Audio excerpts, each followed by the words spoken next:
Bonjour à tous, on est sur l'Arena MMA avec Étienne Boutillier qui fait partie de l'équipe Samouraï MMA. Salut Étienne, comment ça va? Ça va très bien, merci de l'invitation. Merci à toi d'avoir accepté et de nous avoir ouvert les portes du Samouraï MMA pour l'Arena MMA.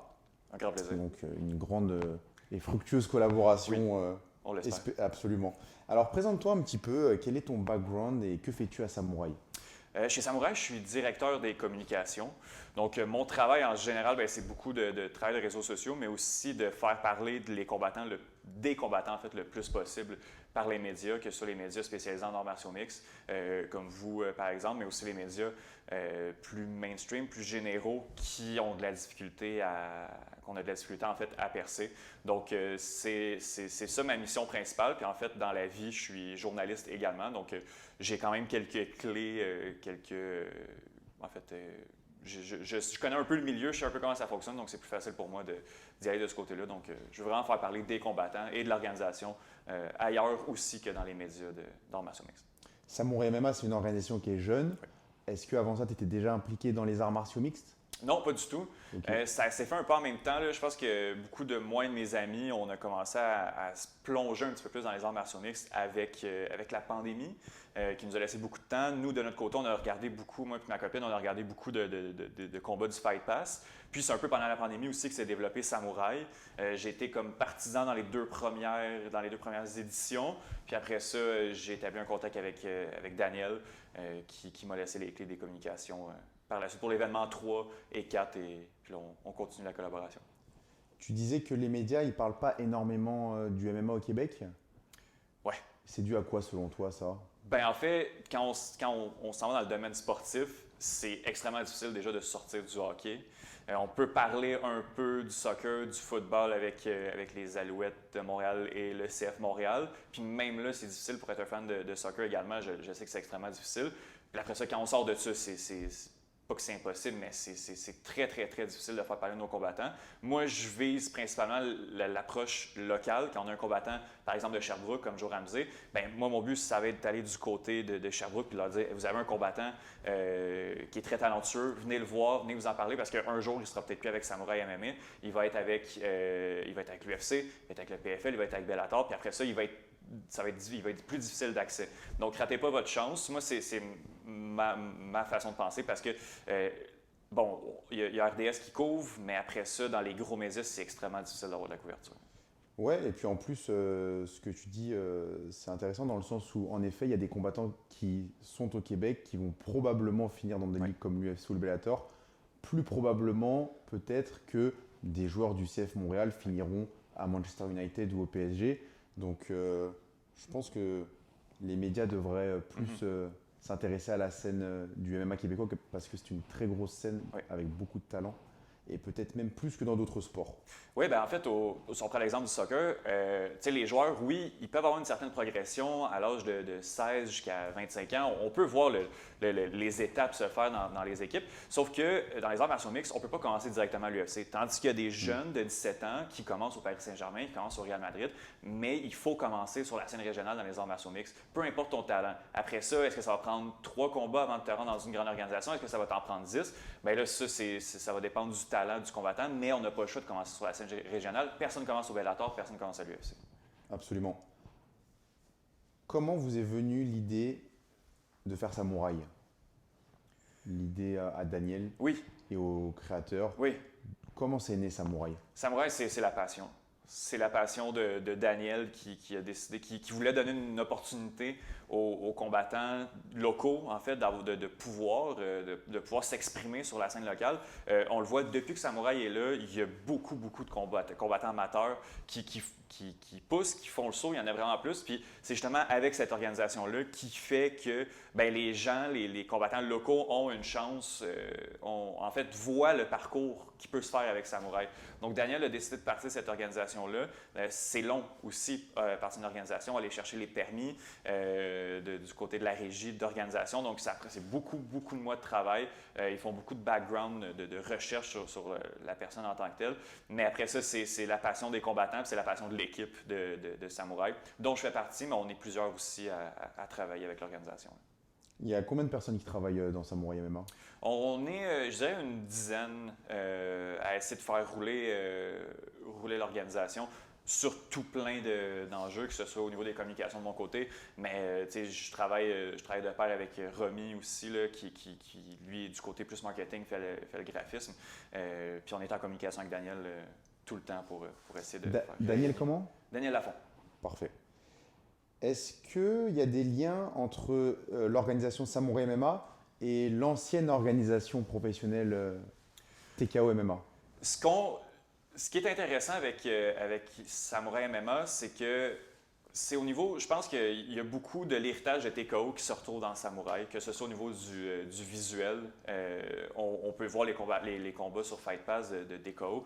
La qualité a rien à envier à ce que Bellator va faire. L'UFC, c'est pas mal ce qui va se faire au mieux. Mais quand on regarde ce que Bellator fait au niveau de la production télé, TKO pouvait rivaliser avec ça.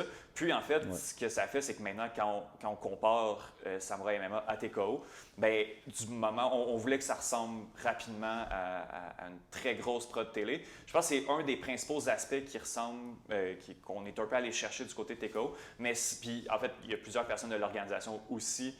Quand je pense aux annonceurs, rapidement, il y a eu beaucoup de gens qui se sont greffés sans que le promoteur, justement, soit lié avec Samouraï, mais il y a quand même beaucoup de gens de l'entourage de TKO qui se sont greffés avec Samouraï, sans que les deux organisations, on dirait une espèce de suite logique, sans que l'organisation soit liée. Pourquoi ça s'était fini TKO MMA? Tu le sais ou... C'est une bonne question. Une beaucoup bonne de question. choses qui sont arrivées, que ça que les promotions. Je pense que la version officielle, c'est que ça a fait faillite. Ok. On va s'en tenir à la version officielle. Je pense que oui. Pourquoi Samouraï comme nom? Oh, c'est une bonne question. Pour le combattant, je pense. Je pense que c'est... Daniel est vraiment intéressé par ce vocable-là très asiatique, très combattant, l'esprit du samouraï, tout ce que ça représente. Quand on a parti les étoiles montantes, là, le chapitre 4, où on voulait vraiment là, que ce soit des combattants à 0-0 avec 3 ou 5 combats pro seulement, qu'on voulait mettre de l'avant, on avait regardé aussi dans ce vocable-là, dans ce champ lexical-là, samouraï, voir si on pouvait trouver quelque chose. Finalement, ça ne fonctionnait pas, mais oui, je pense que c'est l'esprit du combattant, toute la discipline que ça amène. Quels sont les objectifs maintenant de développement pour Samouraï? Faire des événements et... Oui. 5 à 7 événements, je pense, par année. Il y en a 5 qui sont prévus en 2023. On garde le cap sur cet objectif-là. Puis, à moyen, je dirais quasiment à court terme, à moyen terme, d'ici la fin de l'année 2023, on veut être la promotion numéro 1 au Canada. Quand on regarde la carte du 11 mars prochain, on n'est vraiment pas gêné de dire que ça va être, puis on le sait d'avance que ça va être la meilleure carte au Canada cette année. C'est probablement la plus grande carte de l'histoire en arts martiaux mixtes au Québec, avec tous ces noms-là. Mais oui, c'est vraiment d'aller chercher la première place là, des promotions au Canada. Parfait.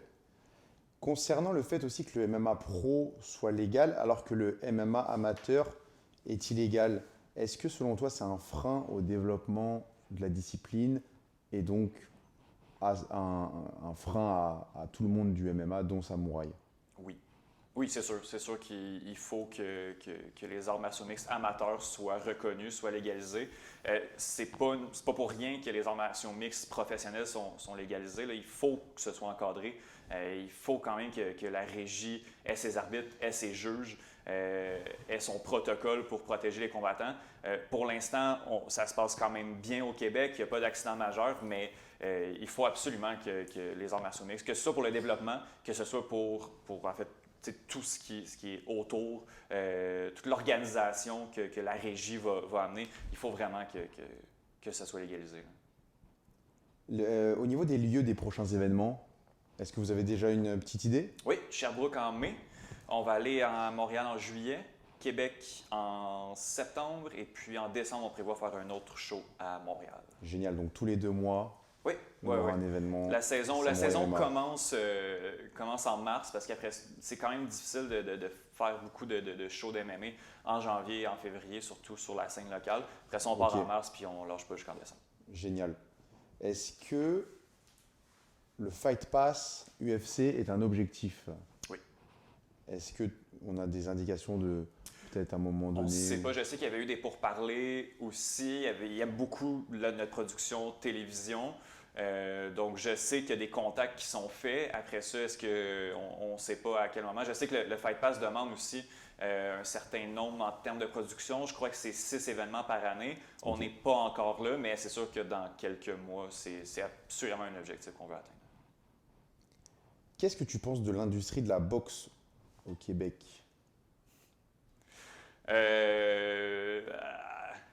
Ben, je suis partagé. Je trouve que la boxe est un sport qui est très intéressant. Je trouve qu'elle a beaucoup d'exposure médiatique versus les arts martiaux mixtes pour du talent, à mon avis, qui est similaire.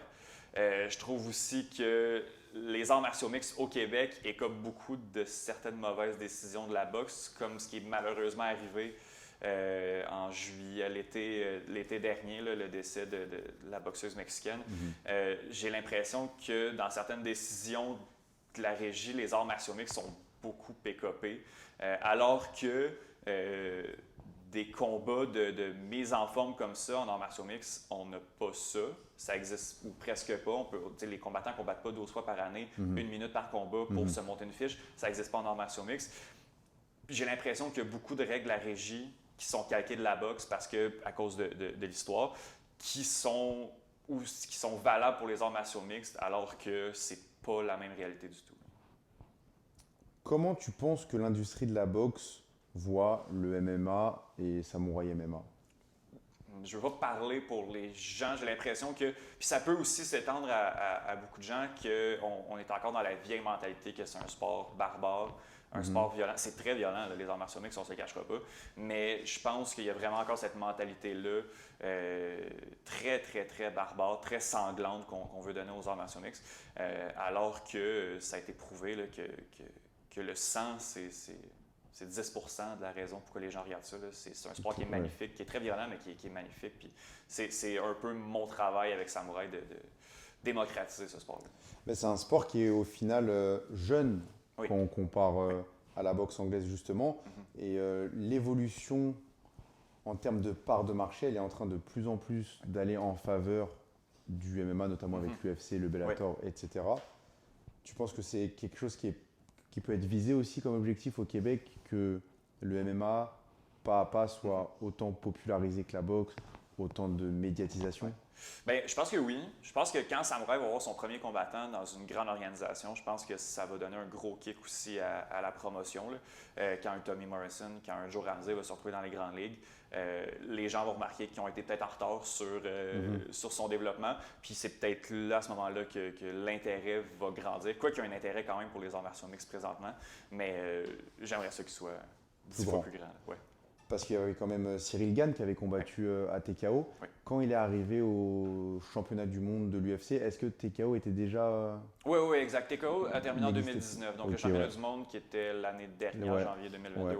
Oui, c'était terminé. Mais on voit que dans les médias, on parle quand même beaucoup de Cyril Gane. On voit qu'RDS va faire quelque chose sur Cyril Gane. C'est sûr que oui, RDS a les droits de l'UFC aussi, là. Mais on sent qu'il y a une petite touche TKO là, quand il y a de la couverture médiatique de Cyril Gane au Québec. Donc l'héritage est encore là. Est-ce qu'à cette époque, à son époque et à l'époque du TKO, tu étais déjà... Non. C'est après que tu t'es Oui, exact. Mais de ce que j'entends d'amis qui étaient là, c'est qu'on prend l'exemple d'un Charles Jourdain ou d'un Marc-André Barriot qui était dans la même époque, la même génération de TKO. Il était quand même 2-3 coches au-dessus. Mais Cyril Gane en était 10 coches au-dessus. C'est pas pour rien qu'à ton 4e combat pro, tu t'en vas dans l'UFC. Le talent est là. Ouais, vraiment. Cyril Gane, là, on a affaire à un génie. Ouais. Qu'est-ce que tu penses de Dana White? C'est tout un personnage qui est polarisant, puis il sait, je pense que c'est quelqu'un d'extrêmement intelligent, qui sait qu'est-ce qu'il fait. Puis il y a beaucoup monté de combattants. On va regarder soit pour l'haïr, soit pour l'aimer. Ça va être la même chose avec Dana White, peu importe ce qu'il fait. Je pense qu'il est conscient de sa game de communication, puis il la joue très bien.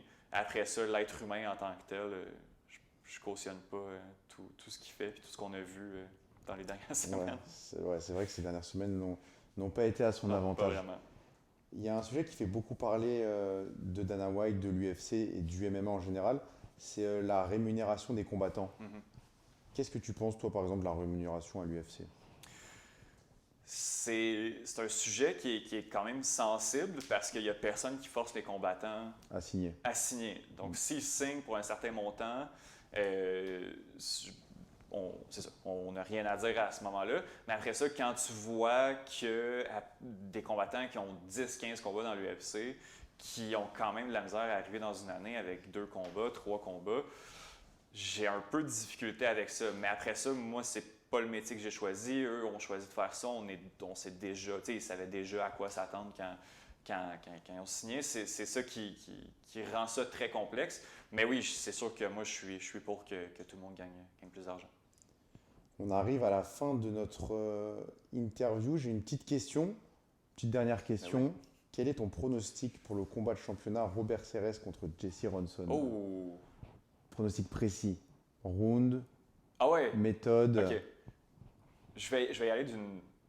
Est-ce que je peux tourner autour du pot puis arriver, Ouais. l'ouvrir après? Vas-y. Ouais, OK. Ça va être vraiment intéressant comme combat. Je crois que c'est le combat, en tout cas sur les médias sociaux là, qu'on a posté depuis le début, c'est le combat qui s'en va chercher le plus de gens pour l'instant. Un ancien de l'UFC contre Robert Serres, avec le fun.